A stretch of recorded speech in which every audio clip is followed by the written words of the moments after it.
channel. It's your host, the Whispering One, and today I'll be whispering Harry Potter and the Sorcerer's Stone, Chapter 1, The Boy Who Lived. Just sit back, relax, and enjoy.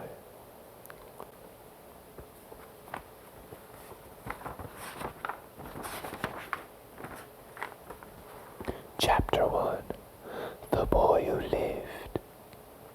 Mr. and Mrs. Dursley of number 4 Privet Drive were proud to say that they were perfectly normal. Thank you very much. They were the last people you'd expect to be involved in anything strange or mysterious, because they just didn't hold with such nonsense. Mr. Dursley was the director of a firm called Grunnings, which made drills. He was a big, beefy man with hardly any neck, although he did have a very large mustache. Mrs. Dursley was thin and blonde, and had nearly twice the usual amount of neck, which came in very useful, as she spent so much of her time craning over garden fences, spying on the neighbors. The Dursleys had a small son called Dudley, and in their opinion, there was no finer boy anywhere. The Dursleys had everything they wanted, but they also had a secret, and their greatest fear was that somebody would discover it. They didn't think they could bear it if anyone found out about the Potters. Mrs. Potter was Mrs. Dursley's sister, but they hadn't met for several years. In fact, Mrs. Dursley pretended she didn't have a sister, because her sister and her good-for-nothing husband were as un-Dursley-ish as it is possible to be. The Dursleys shuddered to think what the neighbors would say if the Potters arrived in the street. The Dursleys knew that the Potters had a small son too, but they had never even seen him. The boy was another good reason for keeping the Potters away. They didn't want Dudley mixing with a child like that. When Mr. and Mrs. Dursley woke up on the dull, grey Tuesday our story starts, there was nothing about the cloudy sky outside to suggest that strange and mysterious things would soon be happening all over the country. Mr. Dursley hummed as he picked out his most boring tie for work, and Mrs. Dursley gossiped away happily as she wrestled a screaming Dudley into his high chair. None of them noticed a large tawny owl flutter past the window. At 8:30, Mr. Dursley picked up his briefcase, pecked Mrs. Dursley on the cheek, and tried to kiss Dudley goodbye, but missed, because Dudley was having a tantrum and throwing his cereal at the walls. "Little tyke," chortled Mr. Dursley as he left the house. He got into his car and backed out of number 4's drive. It was on the corner of the street that he noticed the first sign of something peculiar. A cat reading a map. For a second, Mr. Dursley didn't realize what he had seen. Then he jerked his head around to look again.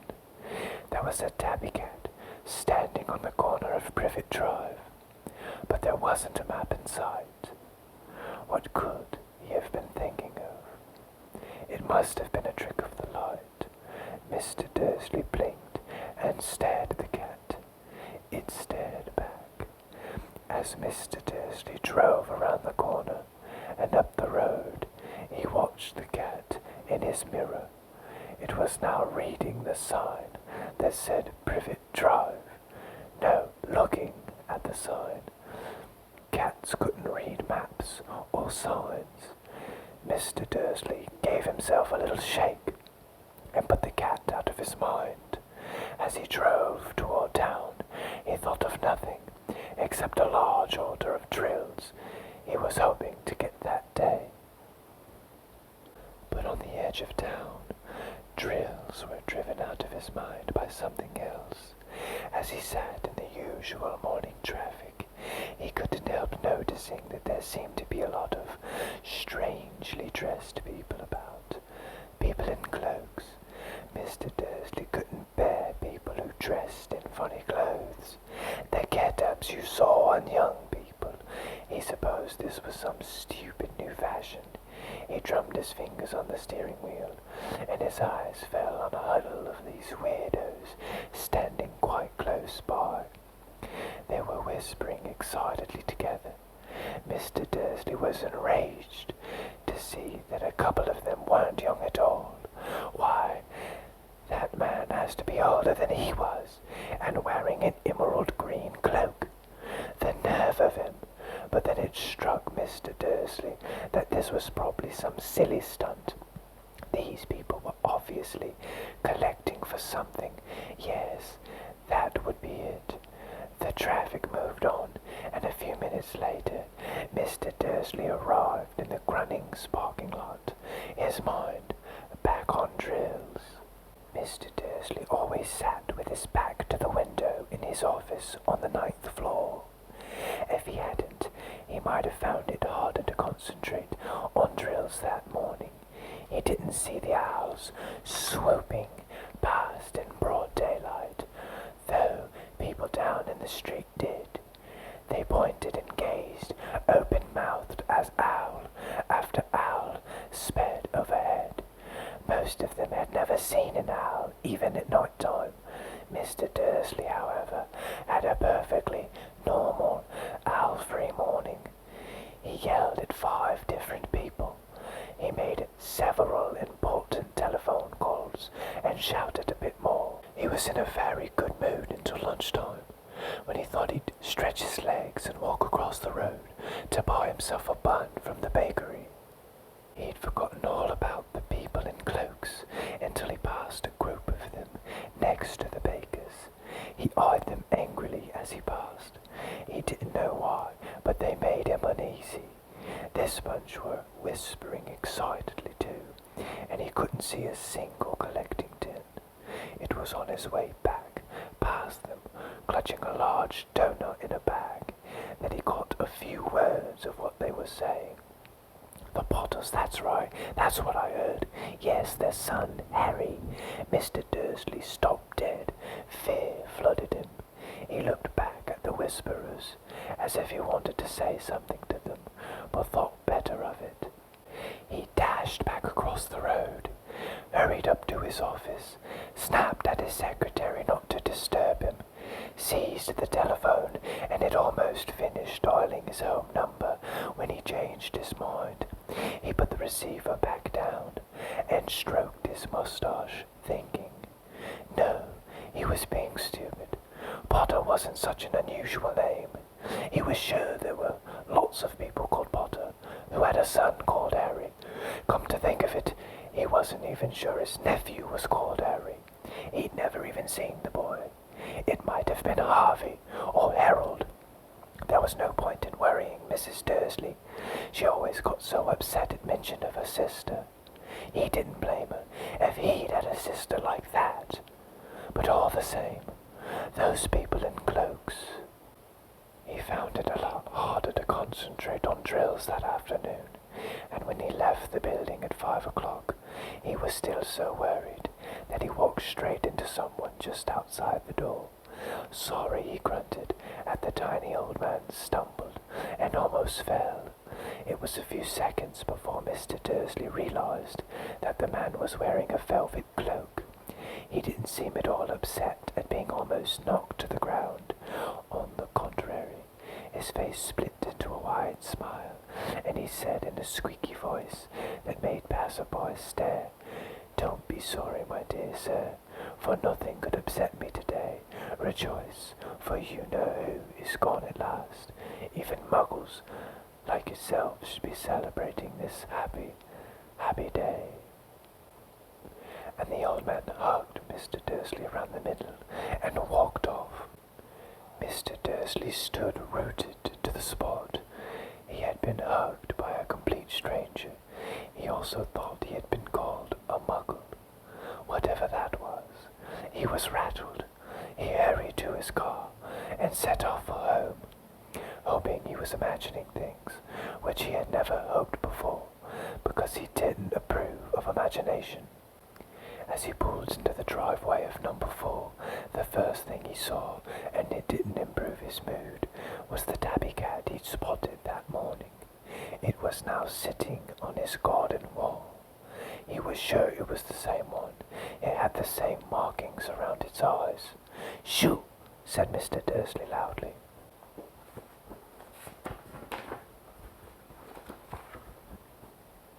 The cat didn't move. It just gave him a stern look.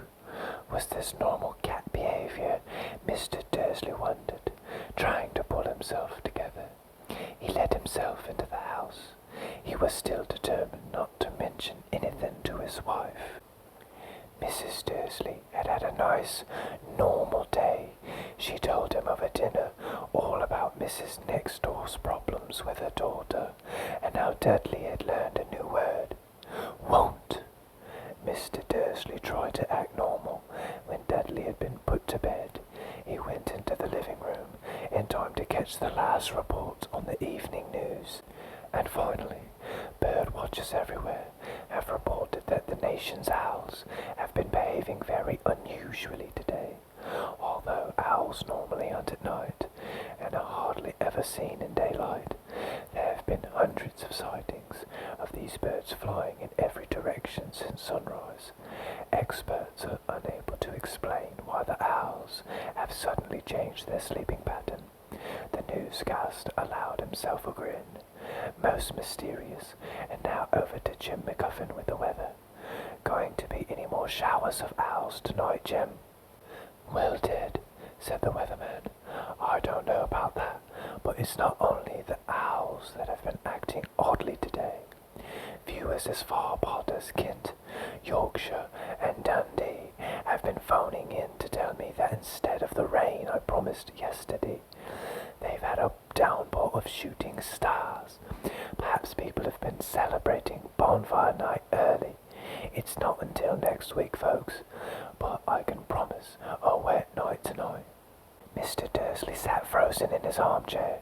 Shooting stars all over Britain, owls flying by daylight, mysterious people in cloaks all over the place, and a whisper about the Potters. Mrs. Dursley came into the living room, carrying 2 cups of tea. It was no good. He'd had to say something to her. He cleared his throat nervously. Petunia, dear, you haven't heard from your sister lately, have you?" As he had expected, Mrs. Dursley looked shocked and angry. After all, they normally pretended she didn't have a sister. "No," she said sharply. "Why?" "Funny stuff on the news," Mr. Dursley mumbled.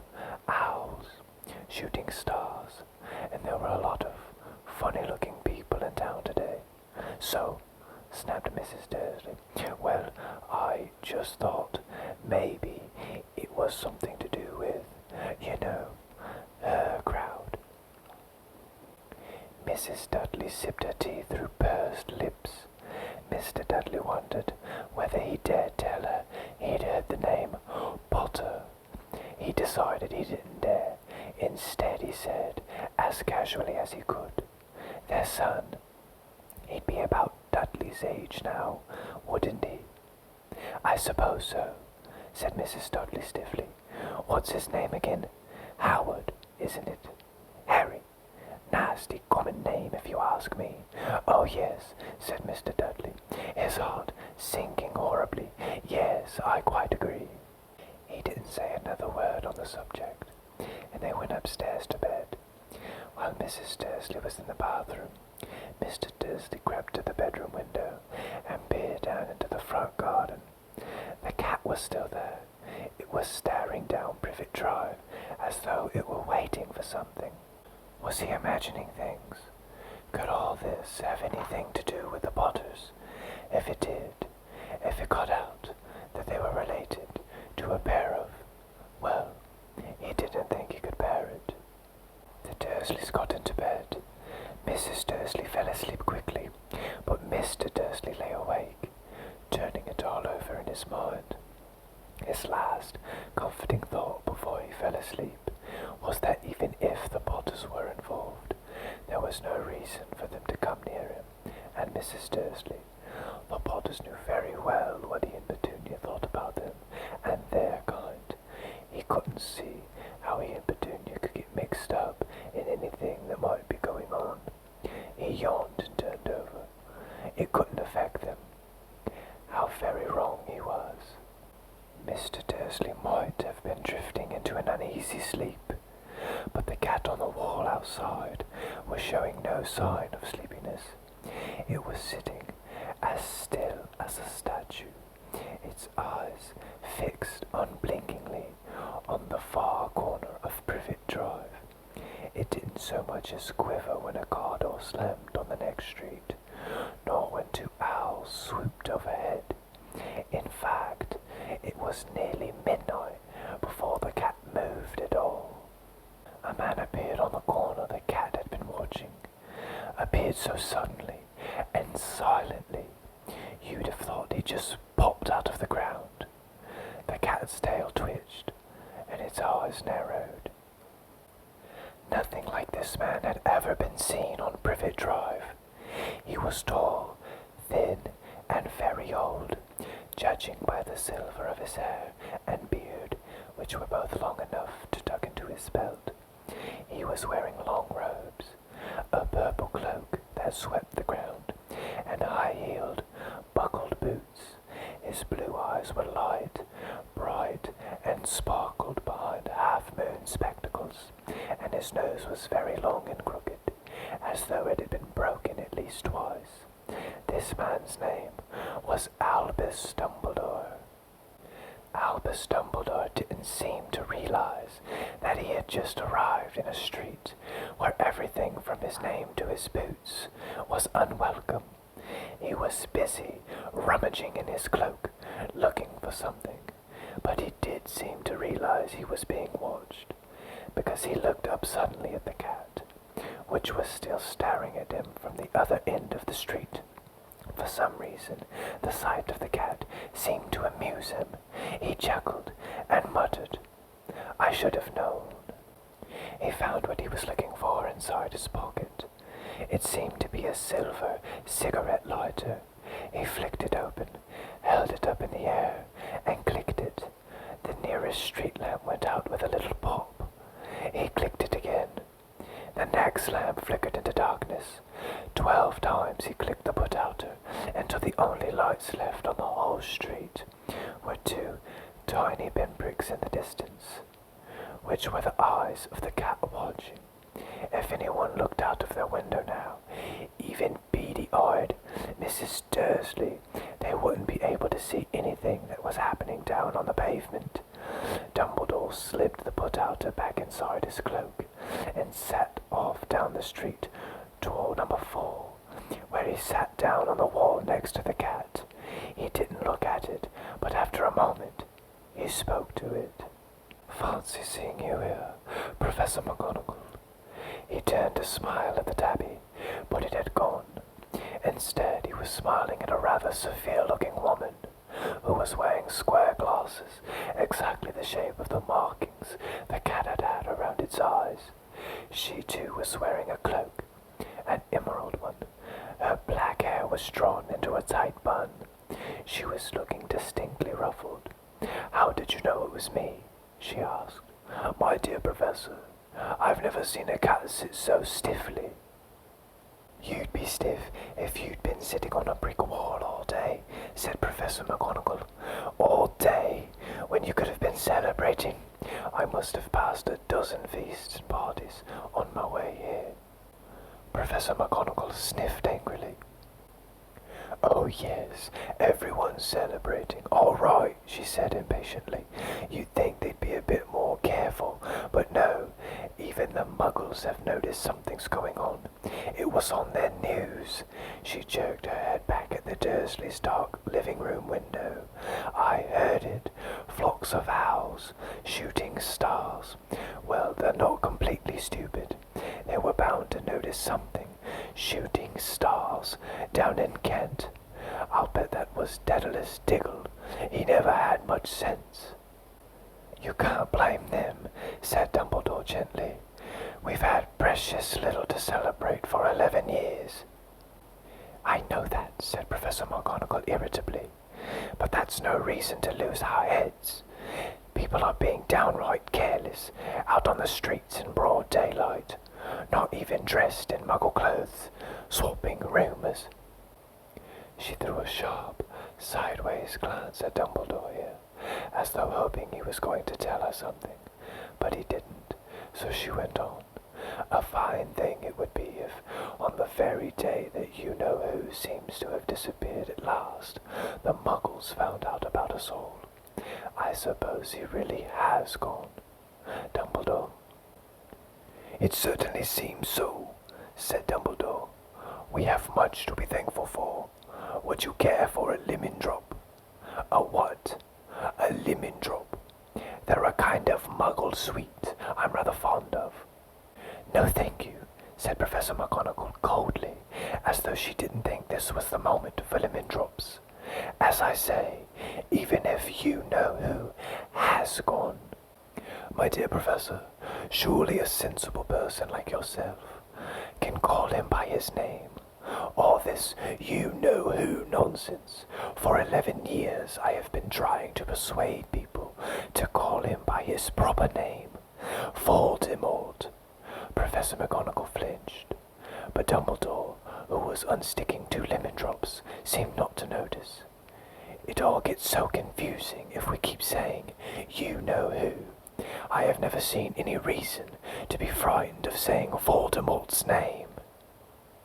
I know you haven't, said Professor McGonagall, sounding half exasperated, half admiring. But you're different. Everyone knows you're the only one you know. Oh, all right, Voldemort was frightened of. You flatter me, said Dumbledore calmly. Voldemort had powers I will never have, only because you're too, well, noble to use them. It's lucky it's dark. I haven't blushed so much since Madame Pomfrey told me she liked my new earmuffs. Professor McGonagall shot a sharp look at Dumbledore and said, The owls are nothing next to rumours that are flying around. You know what everyone's saying about why he's disappeared, about what finally stopped him. It seemed that Professor McGonagall had reached the point she was most anxious to discuss, the real reason she had been waiting on a cold, hard wall all day, for neither as a cat nor as a woman had she fixed Dumbledore with such a piercing stare as she did now. It was plain that whatever everyone was saying, she was not going to believe it until Dumbledore told her it was true. Dumbledore, however, was choosing another lemon drop and did not answer. What they're saying, she pressed on, is that last night Voldemort turned up in Godric's Hollow. He went to find the Potters. The rumour is that Lily and James Potter are. That they're dead. Dumbledore bowed his head. Professor McGonagall gasped. Lily and James. I can't believe it. I didn't want to believe it. Oh, Albus. Dumbledore reached out and patted her on the shoulder. I know, he said heavily. Professor McGonagall's voice trembled as she went on. That's not all. They're saying he tried to kill the Potter's son, Harry. But he couldn't. He couldn't kill that little boy. No one knows why or how, but they're saying that when he couldn't kill Harry Potter, Voldemort's power somehow broke, and that's why he's gone. Dumbledore nodded glumly. It's true, faltered Professor McGonagall. After all he's done, all the people he's killed, he couldn't kill a little boy. It's just astounding. Of all the things to stop him, but how in the name of heaven did Harry survive? We can only guess, said Dumbledore. We may never know. Professor McGonagall pulled out a lace handkerchief and dabbed at her eyes beneath her spectacles. Dumbledore gave a great sniff as he took a golden watch from his pocket and examined it. It was a very odd watch. It had 12 hands, but no numbers. Instead, Little planets were moving around the edge. It must have made sense to Dumbledore, though, because he put it back in his pocket and said, "Hagrid's late. I suppose it was he who told you I'd be here, by the way." "Yes," said Professor McGonagall, "and I don't suppose you're going to tell me why you're here, of all places." "I've come to bring Harry to his aunt and uncle. They're the only family he has left now." You can't mean the people who live here," cried Professor McGonagall, jumping to her feet and pointing at number 4. "Dumbledore, you can't. I've been watching them all day. You couldn't find two people who are less like us. And they've got this son. I saw him kicking his mother all the way up the street, screaming for sweets. Harry Potter, come and live here." "It's the best place for him," said Dumbledore firmly. "His aunt and uncle will be able to explain everything to him when he's older. I've written them a letter." "A letter?" repeated Professor McGonagall faintly, sitting back down on the wall. "Really, Dumbledore, you think you can explain all this in a letter? These people will never understand him. He'll be famous, a legend. I wouldn't be surprised if today was known as Harry Potter Day in the future. There would be books written about Harry. Every child in our world will know his name." "Exactly," said Dumbledore, looking very seriously over the top of his half-moon glasses. "It would be enough to turn any boy's head. Famous before he can walk and talk. Famous for something he won't even remember. Can't you see how much better off he'll be growing up away from all that until he's ready to take it?" Professor McGonagall opened her mouth, changed her mind, swallowed, and then said, Yes, you're right, of course. But how is the boy getting here, Dumbledore?" She eyed his cloak suddenly, as though she thought he might be hiding Harry underneath it. "Hagrid's bringing him. You think it wise to trust Hagrid with something as important as this?" "I would trust Hagrid with my life," said Dumbledore. "I'm not saying his heart isn't in the right place," said Professor McGonagall grudgingly, "but you can't pretend he's not careless. He does tend to— What was that?" A low rumbling sound had broken the silence around them. It had grew steadily louder as they looked up and down the street for some sign of a headlight. It swelled to a roar as they both looked up at the sky, and a huge motorcycle fell out of the air and landed on the road in front of them. If the motorcycle was huge, it was nothing to the man sitting astride it. He was almost twice as tall as a normal man, and at least 5 times as wide.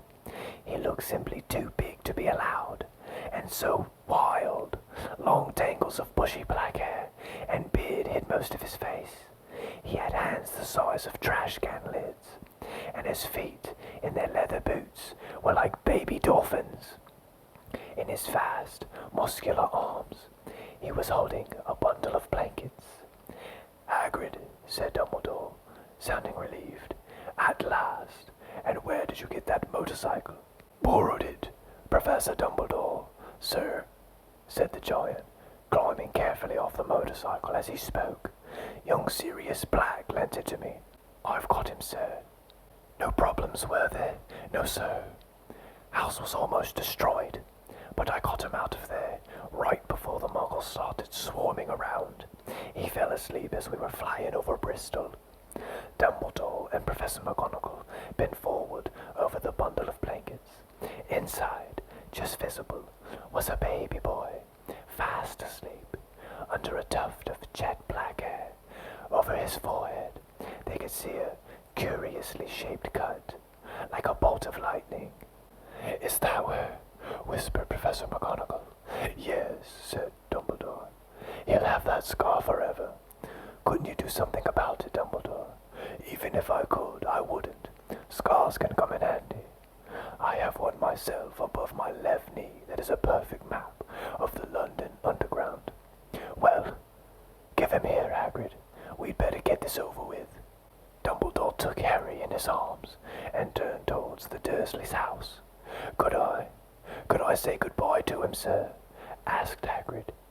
He bent his great, shaggy head over Harry and gave him what must have been a very scratchy, whiskery kiss.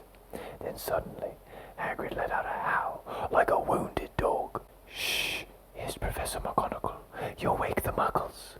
"Sorry," sobbed Hagrid, taking out a large, spotted handkerchief and burying his face in it. "But I can't stand it. Lily and James dead, and poor little Harry off to live with the Muggles."